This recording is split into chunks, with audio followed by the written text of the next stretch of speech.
اعوذ باللہ من الشیطان الرجیم بسم اللہ الرحمن الرحیم۔ سجدہ تلاوت۔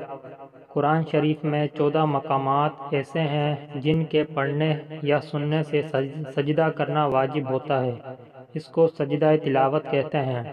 ان جگہوں پر قرآن شریف میں حاشیے پر السجدہ لکھا ہوا ہے، لیکن 17ویں پارے کے آخر میں جہاں السجدہ لکھا ہے حنفی مذہب میں وہاں سجدہ نہیں ہے، اور یہ جگہ 14 کے علاوہ ہے۔ مسئلہ: تلاوت کرتے ہوئے جس وقت سجدے کی آیات تلاوت کرے اس وقت سجدہ کر لینا چاہیے۔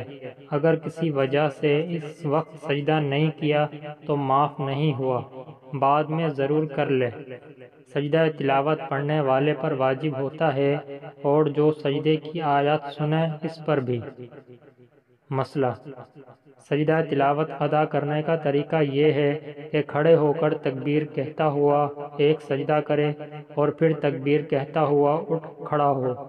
یہ تو افضل طریقہ ہے، لیکن اگر بیٹھے بیٹھے ہی سجدہ میں چلا گیا اور سجدے سے اٹھ کر بیٹھ گیا تب بھی سجدہ ادا ہو گیا۔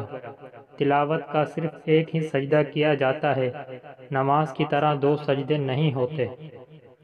مسئلہ: اگر کسی نے سجدے کی ایک آیات کو ایک ہی مجلس میں 2 مرتبہ یا 2 سے زیادہ مرتبہ پڑھا اور سنا تو ایک سجدہ واجب ہوگا۔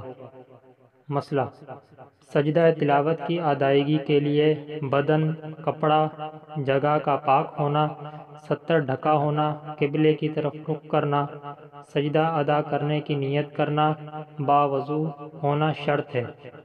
مسئلہ: تلاوت کرتے کرتے سجدے کی آیات چھوڑ جانا مکروہ ہے۔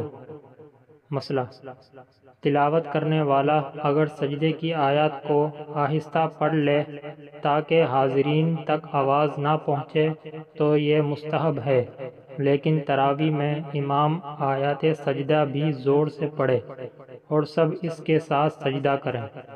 اللہ کریم ہم سب کو عمل کی توفیق عطا فرمائے۔